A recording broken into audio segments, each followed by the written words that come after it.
Hola amigos, saludos cordiales, bienvenidos a mi canal, soy Antonio Muñoz. Supongo que estaréis todos enterados, porque es noticia de primera plana todos los días, del recrudecimiento de la llamada guerra comercial que está teniendo lugar entre los Estados Unidos de Norteamérica y China. No voy a entrar en profundidades sobre, cuál es el origen de toda esta historia, si tiene razón uno, si tiene razón otro, pero en lo que me voy a centrar en este vídeo es en qué medida esto nos puede afectar no solo a los españoles, sino a los europeos, y en qué forma y de qué medida, pues a nivel mundial todo esto va a tener unas repercusiones que indudablemente está teniendo ya. Por lo tanto, voy a ceñirme fundamentalmente a aquellos indicadores que están hablando ya claramente de que estamos a las puertas de una recesión económica muy importante, muy gorda, que podría superar incluso, según algunos analistas, a la de 2008. Por guerra comercial entendemos aquellas medidas adoptadas por un Estado, o por varios, consistentes en la implementación de una serie de trabas y de obstáculos al comercio que tiene lugar entre esos países. Hace no demasiado tiempo, podría ser un problema que pudiera afectar a esos países en esta liza comercial, ¿verdad? Pero desde que estamos en la dichosa globalización, pues esto ya no afecta solo a las medidas que pueda adoptar un país respecto de otro y este respecto del uno, sino que nos afecta a todos. Vamos a ver en qué medida y sobre todo cuáles son los indicadores que están indicando claramente, valga la redundancia, que estamos, como decía, ante las puertas de una recesión. Una recesión que ya ha sido anticipada por, yo creo que prácticamente todos los analistas, pero que, como consecuencia del recrudecimiento de esta guerra comercial, podría incluso anticiparse su llegada. Veréis, por ejemplo, tenemos como un primer indicador de esta clara situación peligrosa no solo para el comercio internacional, sino también para nuestros bolsillos, tenemos que se está produciendo efectivamente una desaceleración económica. Una desaceleración económica que viene avalada por una serie, a su vez, de indicadores o de subindicadores, entre los cuales, por ejemplo, si nos ceñimos a Europa, pues tenemos uno que habla por sí solo de lo que está sucediendo, y es centrarnos en el gigante alemán. El gigante alemán no solo se ha caracterizado por ser el que ha tirado de la economía europea fundamentalmente durante todo este tiempo, sino que lo que está ocurriendo es que su producción industrial está cayendo a una serie de límites, a una serie de mínimos no vistos desde hace mucho tiempo. Concretamente, en el pasado mes de junio, es decir, hace muy poquitas fechas, las exportaciones de Alemania han bajado un 8%, lo que significa que desde hacía 3 años Alemania no experimentaba unos datos tan negativos. ¿Por qué es importante lo que está sucediendo en Alemania? Pues porque Alemania es, como decía, la locomotora de Europa. La crisis, después de la crisis de 2008 y hasta el año 2013 aproximadamente, Europa ha podido afrontar las consecuencias de la crisis del año 2008 como consecuencia de que era Europa la que tenía las fábricas, entre comillas, la mayor parte de las fábricas más importantes del mundo. No tenía tecnológicas, ni tampoco tiene materias primas Europa, pero sí tiene fábricas. Y gracias a las fábricas ha podido sustentar la economía europea haciendo una gran cantidad de exportaciones, es decir, viviendo, entre comillas, de la demanda exterior. Pero claro, ¿qué ocurre si se ralentiza la economía a nivel mundial y esas exportaciones, esos pedidos de exportaciones empiezan a disminuir? Pues lo que ocurre es que eso tendrá consecuencias. Porque si exporto menos, tendré que prescindir de mano de obra y tendré, en consecuencia, que poder invertir menos, seguramente. Y eso traerá consecuencias. Y en el 2008 ya vimos cuáles eran algunas de ellas. ¿Cómo se puede paliar esto? Pues tirando de la demanda interna. Pero claro, para que haya demanda interna, tiene que haber unos salarios dignos, tiene que haber trabajo, tiene que haber un crecimiento económico sostenible, y si todas estas circunstancias empiezan a menguar, ¿y de qué manera? Parece ser, según algunos estudios, pues obviamente no se podrá tirar de la demanda interna. Y si no tiramos de la demanda interna y tampoco podemos sostener la demanda externa, pues entonces la situación o el escenario realmente no es ni muchísimo menos el mejor.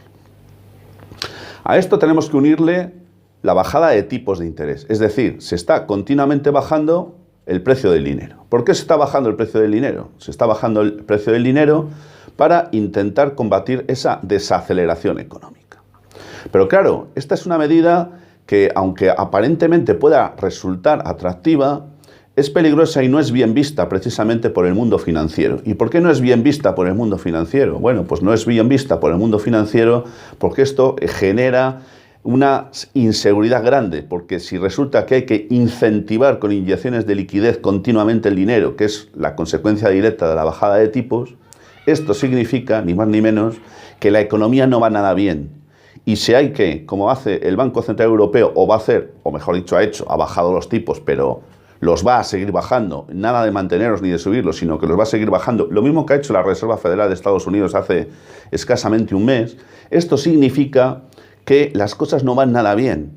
Y eso se ve en el comportamiento de las bolsas y en la aversión que por lo general el mundo financiero tiene hacia las medidas intervencionistas, como es la del Banco Central Europeo, cuando ya ha dejado claro que va a inyectar nueva liquidez a la economía europea. Esta medida, o mejor dicho, el anuncio de esta medida, que podría ser el anticipo de un nuevo plan de expansión cuantitativa, como el QE, del que ya hemos hablado en algunos vídeos, pues ha tenido tal rechazo por parte de los bancos, o de las bolsas concretamente, que nada más anunciarlo el señor Draghi, todavía presidente del Banco Central Europeo, ha supuesto el que las bolsas o la capitalización de los bancos en bolsa haya perdido nada más y nada menos, mejor dicho, en lo que concierne a España, nada más y nada menos que 8.000 millones de euros. Bien. Hay otro indicador muy claro de que las cosas están francamente negras, y es el incremento, o mejor dicho, el aumento del precio del oro. Desde el año 2013, el oro no alcanzaba, o mejor dicho, no superaba el precio, la onza de oro, de los $1.500 americanos. ¿Qué significa esto? Bueno, esto significa que normalmente cuando hay una situación de inestabilidad y de miedo por parte de los inversores, suele aumentar el precio del oro. ¿Por qué? Pues porque el oro es un valor refugio. Lo mismo que ocurre también con los llamados fondos soberanos, es decir, aquellos cuyo capital está constituido por una serie de activos provenientes fundamentalmente de materias primas. Es el caso más conocido, el Fondo Soberano de Noruega, que está basado sobre todo en el petróleo. Bueno, pues en ese capital, que tiene protección estatal, de ahí que sea un valor refugio, bueno, pues hay inversiones o inversores extranjeros que colocan su dinero y se refugian, entre comillas, allí para protegerse de la inestabilidad económica internacional. Pero hay más cosas, tenemos más cosas preocupantes. Hemos hablado de la desaceleración, hemos hablado del incremento del precio del oro, hemos hablado del aumento, o mejor dicho, la disminución de las exportaciones y la dificilísima posibilidad de tirar de la demanda interna, pero no podemos olvidarnos de otro tema al que he dedicado un vídeo específico, que es la llamada curva de inversión de las rentabilidades. Esto es un dato extremadamente esclarecedor. ¿Por qué? Porque si resulta que hacemos una inversión a 3 meses y vamos a obtener por ella la misma rentabilidad que si hacemos una inversión semejante a 10 años, algo malo está pasando, porque no es lógico, ¿verdad? No hace falta explicarlo. Pues bueno, esto es lo que está sucediendo actualmente. En los Estados Unidos, a mes de junio, la curva de inversión de tipos se había mantenido durante 3 meses consecutivos. ¿Qué es lo que esto significa? Bueno, pues aquí estamos haciendo ya, estamos basándonos en datos o en hechos o en acontecimientos que han sucedido con el tiempo. Siempre que en los Estados Unidos la curva de interés de las rentabilidades se ha invertido durante 3 meses consecutivos, siempre que ha sucedido eso en las últimas 7 recesiones, ¿qué es lo que ha acontecido? Ha terminado lamentablemente aconteciendo una nueva recesión. Y desde que eso se produce, desde que ese fenómeno se produce, se da aproximadamente entre 12 y 24 meses como máximo para que la recesión estalle o venga. Esto está pasando en los Estados Unidos, pero no solo está pasando allá en los mares. Todas las rentabilidades en Alemania de la curva de tipos de interés está invertida actualmente. Siempre veréis que hago referencias a los Estados Unidos y a Alemania, porque son dos de los principales, por no decir que los más importantes, uno a nivel internacional, en sentido amplio, y otro a nivel europeo, los que más tiran y los que más pesan, y lo que pasa allí, pues bueno, pues termina repercutiendo en los demás. Esto está sucediendo. Y en España, también el bono a 10 años, la rentabilidad del bono a 10 años ha caído a mínimos históricos. Es decir, que prácticamente te están diciendo no inviertas a 10 años en bonos del Estado porque estarías haciendo el tonto. Mejor haz una inversión a 3 meses que vas a sacar la misma o más rentabilidad. Algo gordo está sucediendo y peligroso para que esto sea así, porque se podría traducir todo esto que os estoy contando de la curva, de la inversión, de la curva de los tipos de interés, en que hay miedo por parte del inversor y una clara desconfianza. Bien, voy a ir terminando.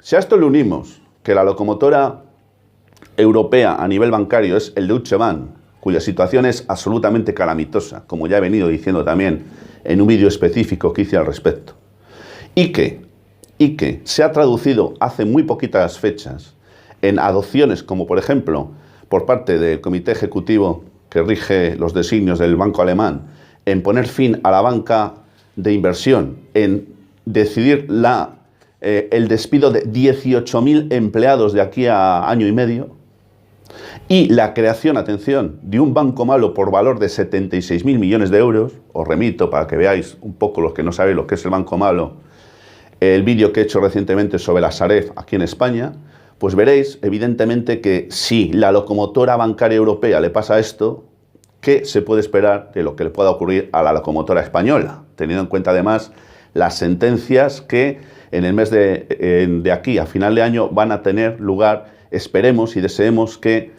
claramente favorables a los intereses de los consumidores. Por ejemplo, y fundamentalmente, la del IRPH.